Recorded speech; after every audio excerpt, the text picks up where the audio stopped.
एक लड़की बहुत ट्रबल क्रिएट करती है तो उसके स्टेप फादर उसे बहुत ही डेंजरस से कैंप में भेज देते हैं जहाँ पर बहुत सारी इलीगल चीजें चलती है। उसी लड़की का बॉयफ्रेंड उस लड़की को ढूंढते हुए उसी कैंप पर पहुंच जाता है। अब आगे क्या होगा ये आज की हमारी मूवी बूट कैंप जो 2008 की एक थ्रिलर हॉलीवुड मूवी है इसमें हमें पता चलेगा। स्टार्ट करने से पहले मैं आप सबसे रिक्वेस्ट करता हूँ अगर आपको वीडियो अच्छा लगता है तो प्लीज इसे लाइक और कमेंट जरूर कर दीजिएगा। अब बिना किसी देरी के एक्सप्लेनेशन स्टार्ट करते हैं। मूवी स्टार्ट होती है और हम एक लड़के को देखते हैं जिसका नाम है बेन। वो एक शॉप में काम करता था।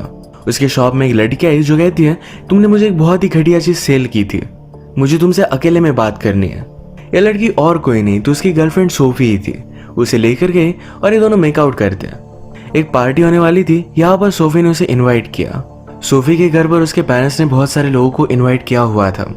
एक्चुअल में उसके फादर की 2 साल पहले डेथ हुई थी। उसकी मदर ने किसी और से शादी कर ली है। सोफी को अपने स्टेप फादर अच्छे नहीं लगते तो उसे जलील करने के लिए उनके फ्रेंड्स के सामने उसने एक वीड की सिगरेट उसे दिखाई। कहती है क्या ये आपकी है। इसे स्टेप फादर को बहुत ज्यादा गुस्सा आ जाता है तो सबके सामने उसे एडमिट करने के लिए कहते हैं कि उसने अभी अभी झूठ कहा था। नेक्स्ट सीन में हम देखते हैं कि सोफी और बेन की पार्टी चल रही थी। बेन ने नोटिस किया कि सोफी के आर्म पर एक निशान है। उसके स्टेप फादर ने उसे बहुत ही जोर से पकड़ा था तो ये बहुत ही लाल हो चुका था। सोफी बेन से कहती कि मुझसे शादी कर लो, इसके बाद मुझे मेरी मदर के पास नहीं रहना पड़ेगा। बेन कहता है हमें इस रीजन की वजह से शादी नहीं करनी चाहिए, हमें एक दूसरे से प्यार करते हैं, ये रीजन होना चाहिए। ये दोनों इंटीमेट होने वाले थे तभी वहां पर कुछ अजीब से लोग पहुंच गए। वो जबरदस्ती सोफी को वहां से लेकर जाते हैं। बेन सोफी के पेरेंट्स से पूछता है कि ये सब क्या हुआ तो पेरेंट्स ने कहा कि सोफी को इस सब की जरूरत थी, उसे अब वो एक कैंप में भेजने वाले हैं। बेन कहता है कि आप उसके साथ ऐसा कर कैसे सकते हो।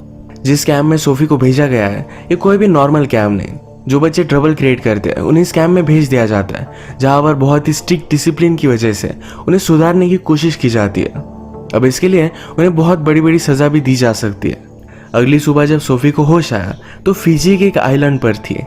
उसके साथ कुछ और भी लड़के थे जिन्हें भी इस कैंप में भेजा गया था। इन सबको जबरदस्ती एक बीच के पास ले जाया जाता है। सबका आइडेंटिफिकेशन हुआ और उनके पैर में एक डिवाइस लगा दिया गया। इस डिवाइस में ट्रैकर था जिससे कोई भी बचकर भाग ना सके। यहाँ सिक्योरिटी का हेड लोगन था। लोगन सबसे कहता है कि कोई भी यहाँ से बचकर जा नहीं सकता क्योंकि आसपास पूरा पानी है, तैर कर कभी भी किनारे तक तुम नहीं पहुंच सकते। इन सबको फिर एक सीमेंट के स्क्वायर से बांध दिया गया। लोगन कहता है कि हम सबको स्ट्रांग बनाने वाले हैं, जितने जल्दी तुम सीख जाओ उतना ही तुम्हारे लिए अच्छा होगा। रात में किनारे पर पानी आने लग गया। ये सब लोग डूबने लग गए थे। पूरी रात खुद को बचाने के लिए तड़पते रहते हैं। अगली सुबह इस कैंप का ओनर नॉर्मन इनके पास है, वो इन्हें वेलकम करता है। सोफी कहती है कि ये किस तरीके का वेलकम है, रात भर हमें तड़पना पड़ा था। नॉर्मन ने कहा कि जिस तरीके से तुम्हें फील हुआ तुम यही चीज अपने पेरेंट्स को इतने सालों तक फील कराते आ रहे हो, वो भी तुम्हारी वजह से स्टक थे। इस कैंप में तुम्हें सही तरीके से बिहेव कैसे करना है ये सारी चीजें सिखाई जाएगी। दूसरे लड़के नॉर्मन को गालियां देने लग गए थे। एक को इन्होंने बहुत ज्यादा मारा। इन सबको एक लड़की से इंट्रोड्यूस करवाया गया जिसका नाम था एलन। एलन यहाँ पर पिछले 2 साल से थी और अब इस आइलैंड से वो जाने वाली थी क्योंकि अब वो सुधर चुकी थी। एलन सबको यहाँ पर सारी चीजों को लेकर गाइड करती है। बाकी कैंप के सारे स्टूडेंट ने ब्लैक शर्ट पहने हुए थे। वो कहती है ये तुम्हारी स्टेट ऑफ माइंड रिप्रेजेंट करता है, जैसे जैसे तुम में सुधार आएगा उसी तरीके से टी शर्ट का कलर हम चेंज करेंगे। पहले येलो होगा, उसके बाद व्हाइट और इसके बाद वो घर जा सकते हैं। सोफी जिस कैंप में थी वहां पर उसकी एक फ्रेंड बनी जिसका नाम था ट्रीना। ये दोनों डिस्कस कर रहे थे कि एलन जब यहाँ पर आई तो उसकी कंडीशन क्या थी। एलन ने कहा कि मैं बहुत ही ज्यादा फैट थी, अब यहाँ पर रहने के बाद वो शेप में आ चुकी है और उसका कोई भी मजाक नहीं उड़ाएगा। वो फैट थी तो इस वजह से टेंशन में खुद को हर्ट करती थी। अब उसका माइंडसेट बहुत ही स्ट्रांग हो चुका है। घर पर बेन ने सोफी की मदर से बात करने की बहुत कोशिश की। वो बार बार उसे कॉल करता था। एक दिन फिर सोफी की मदर बेन से मिलने के लिए आई।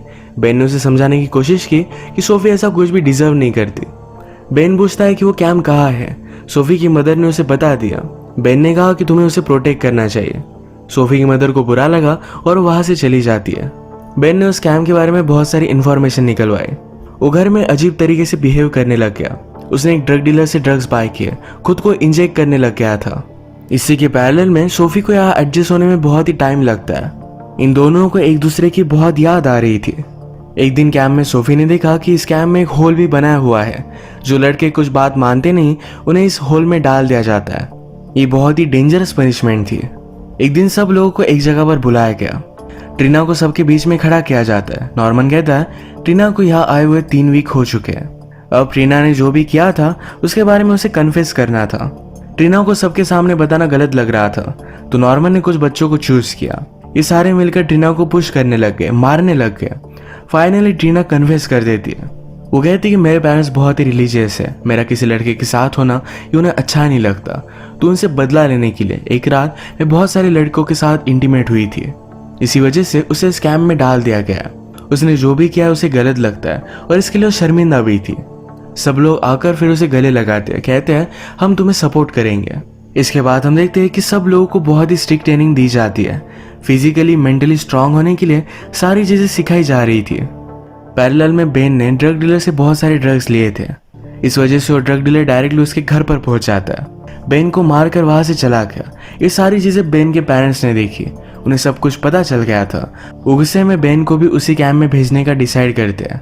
कैंप में एक रात सब लोग बहुत ही खुश थे। सोफी ने पूछा कि ऐसा क्या हुआ। ट्रीना उसे बताती है कि आज चिकन है, पर ये चिकन बाकी सारे लोग खा जाएंगे, उन्हें लास्टली ये मिलेगा ही नहीं। ट्रीना को चिकन बहुत पसंद था, तो एक पीस लेकर वो छुप कर खा रही थी।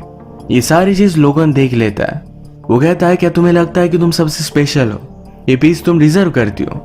अगर मैंने इस बात को रिपोर्ट कर दिया तो तुम कभी भी इस कैंप से नहीं निकलोगी। मैं तो अभी तुम्हें येलो शर्ट दिलवाने के लिए रिकमेंड करने वाला था। ट्रीना कहती कि प्लीज ऐसा मत करना। लोगन ने कहा कि हम दोनों को एक दूसरे की हेल्प करनी पड़ेगी। वो जबरदस्ती उसके साथ इंटीमेट हो जाता है। ट्रीना भी यहाँ से जल्दी से निकलने के लिए उसे कुछ भी बोलती नहीं। रात में बहुत बड़ा तूफान आया, इसमें सबके टेंट टूट चुके थे। इसे फिर से बनवाने के लिए सब लोगों को काम दिया जाता है। ट्रीना को सबका लीडर बना दिया गया था। काम करते करते सोफी बहुत ही ज्यादा थक गई।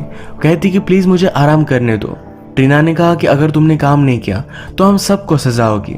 सोफी मानती नहीं, तो ट्रीना ने सबको ऑर्डर दिया कि वो सोफी को बहुत मारे, और सब लोग वैसा ही करते हैं। ये सारी चीजें कैमरे में नॉर्मन देख रहा था। वो अपनी कलीग मैरियन से कहता है कि जब भी हम इन लोगों को कुछ बुरा करने का चांस दे तो ये हमेशा वही करते, कोई भी अपना दिमाग नहीं लगाते। इसी वजह से सारे यहाँ पर फंसे हुए हैं।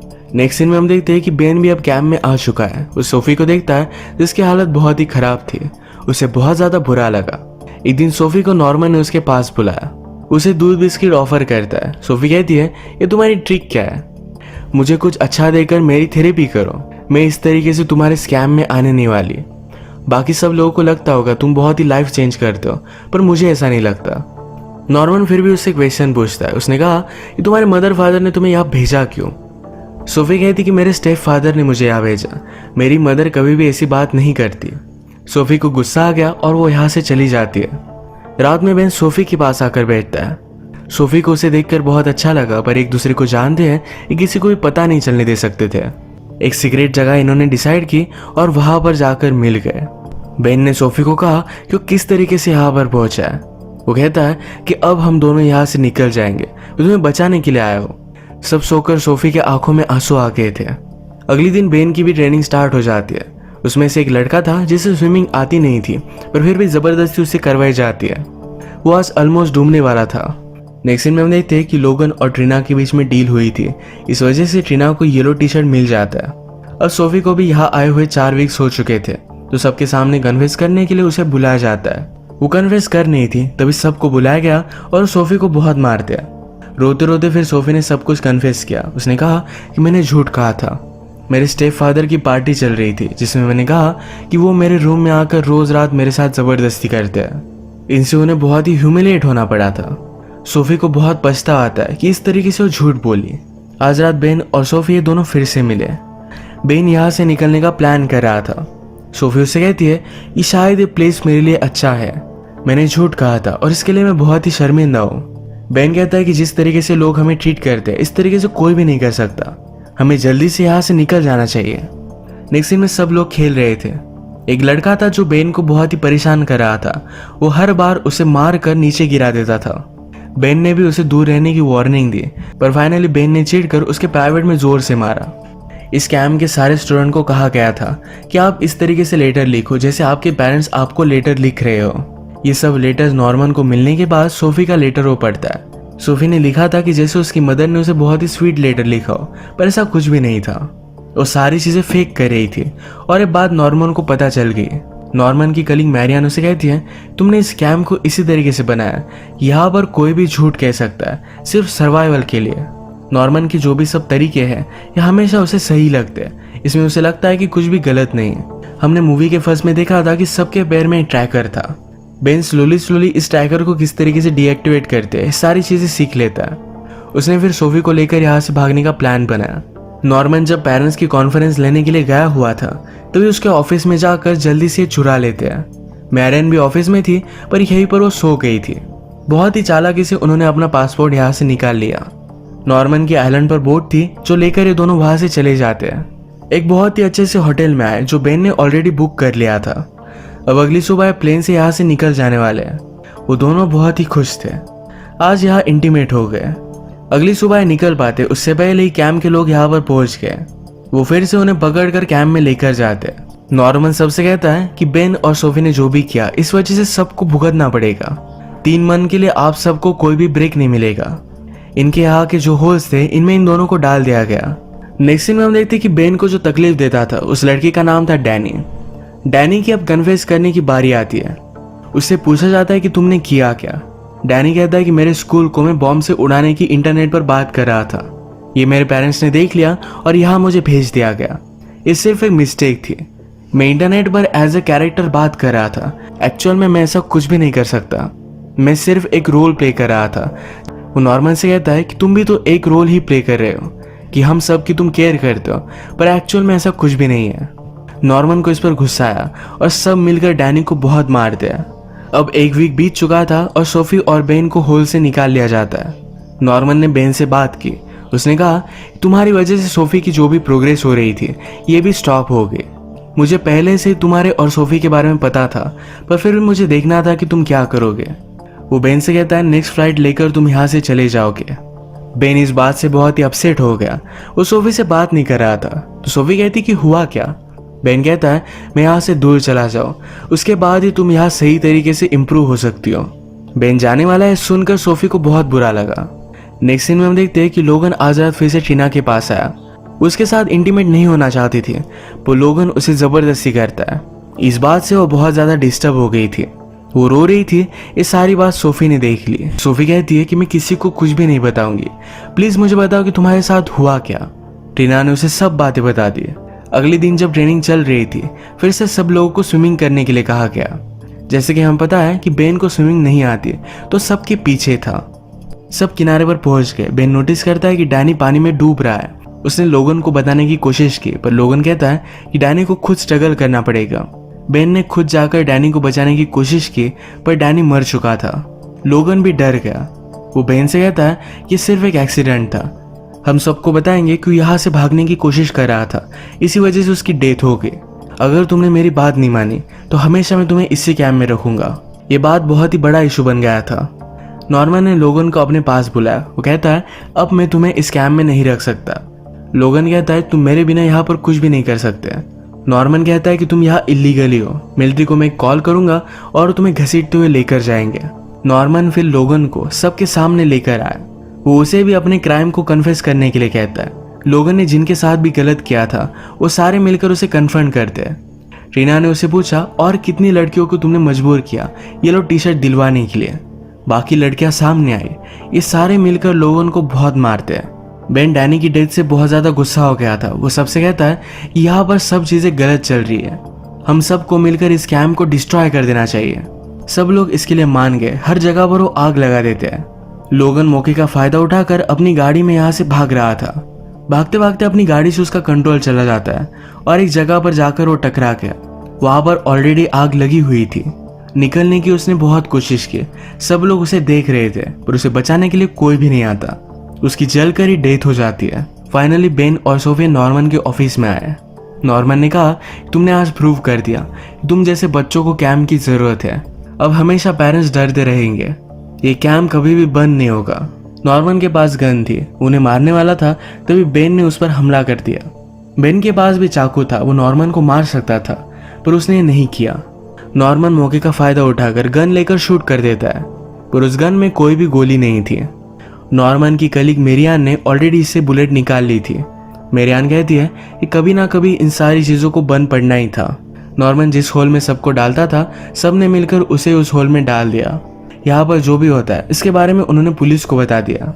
फाइनली सब लोग इस आइलैंड से निकल गए थे। मूवी के लास्ट में बताया जाता है कि 1970 से इस तरीके की अलग अलग कैंप्स है जिसमें बहुत सारे बच्चों को भेजा जाता है। इसमें गवर्नमेंट की कोई भी मॉनिटरिंग नहीं होती, तो अंदर उन्हें कितना भी टॉर्चर किया जा सकता है। अब तक इस तरीके की कैंप में 40 से ज्यादा डेथ हो चुकी है। इसी के साथ ही मूवी एंड हो जाती है। नॉर्मन को जो लगता था कि सबको डिसिप्लिन सिखाना चाहिए, लाइफ में टफ बनाना सिखाना चाहिए, उसका मानना सही था, पर तरीके बहुत ही ज्यादा गलत थे। वो इन बच्चों को हेट करने लग गया था। इसी वजह से फाइनली उन्हें मारने के लिए भी वो रेडी था। इसकी सजा उसे भुगतनी पड़ी। तो आज का वीडियो हम यही खत्म करते हैं। अगर आपको अच्छा लगा तो प्लीज़ लाइक और कमेंट जरूर कर दीजिएगा। बहुत सारी मूवीज़ लेकर आते रहते हो, तो प्लीज़ इस चैनल को सब्सक्राइब कर दीजिए और बेल नोटिफिकेशन आइकन दबाना मत भूलिएगा। हम फिर से मिलेंगे और एक न्यू मूवी के साथ। तब तक के लिए थैंक यू और आप अपने आप का ख्याल रखिए।